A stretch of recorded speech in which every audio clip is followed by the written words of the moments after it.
This will be a IJDM quick take, just an update on this computer. This was supposed to be the last of the series on the Toshiba 400 CDT Satellite Pro.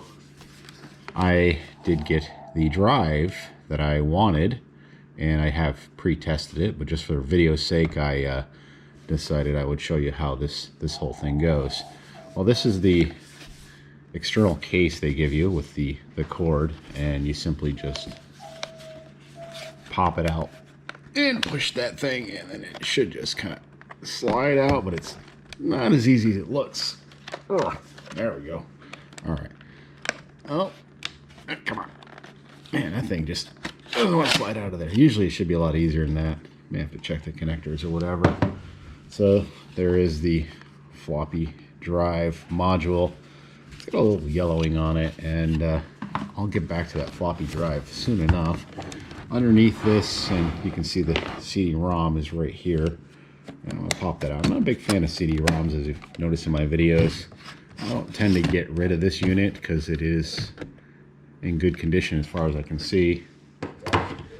And what we'll do is do a few dove calls and then just slide this right in, and it'll just kind of pop into place here. And it's locked in, and if you want to lock it, you can lock it, but I'm not going to bother with that because there is an issue with this drive. Now, as far as the CD-ROM, well, you'd think the way this was designed, you could take this, and as far as I know, the one I had, you can't just take the CD-ROM. Did I put that in the right way? There we go. You can't just take the CD-ROM and put it in the caddy and have it work. The CD-ROM only works in the laptop, and the floppy drive will work on either one. So, interesting little factoid about that. As far as I know, the one, at least the one I had, and I think this is pretty much a similar unit. Let's go and plug this in. It's nice because this unit actually uses a power supply, just a standard kind of figure 8 plug type deal. I know they have technical terms for them. I just call them the 8 plug or whatever. And just plug that in, and no special power adapter because it's all internal. And let's go ahead and tilt this camera up a little bit and power this on. And wait for it. And there we go. And let's tilt the screen. So, yeah, we need to adjust this a little bit. Well, we'll just keep that at a slight angle just because the lamp behind me is reflecting. And there's a directory. Now, I did test this, and it was working. It was working absolutely perfectly fine. I actually cleaned it, used it a few times, and just for the sake of this video, I kind of rewinded and went back to how it's installed and everything just so you could see it.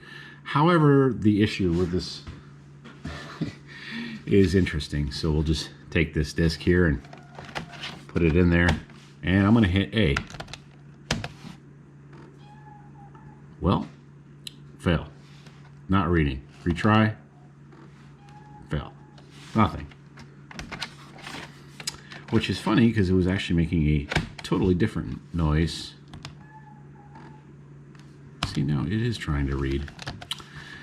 This is the point that I've made a few times. These old laptops, sometimes you never know what to expect. You can fire them up 15 times in a row and they're perfectly fine, and then one time you get this weird anomaly. So let's just try this other floppy disk I got handy dandy right here and just see if this one reads.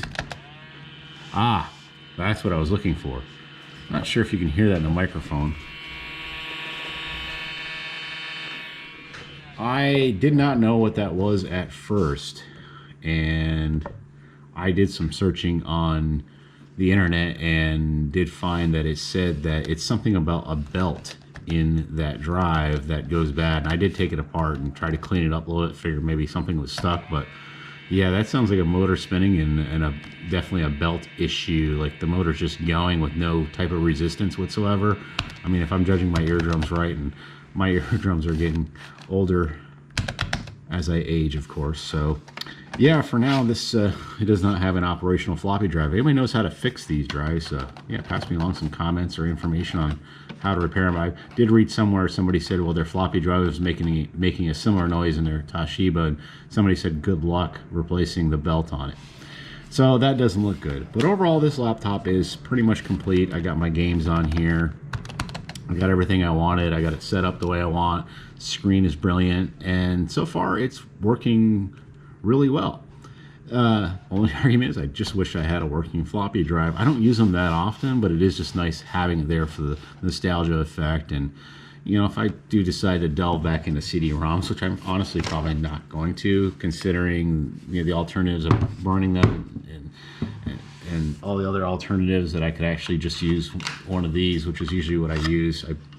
That's why I have Windows on there, and I just put it on a card and then just transfer it over via the PCM CIA slot. That's it for now, and we'll catch you next time.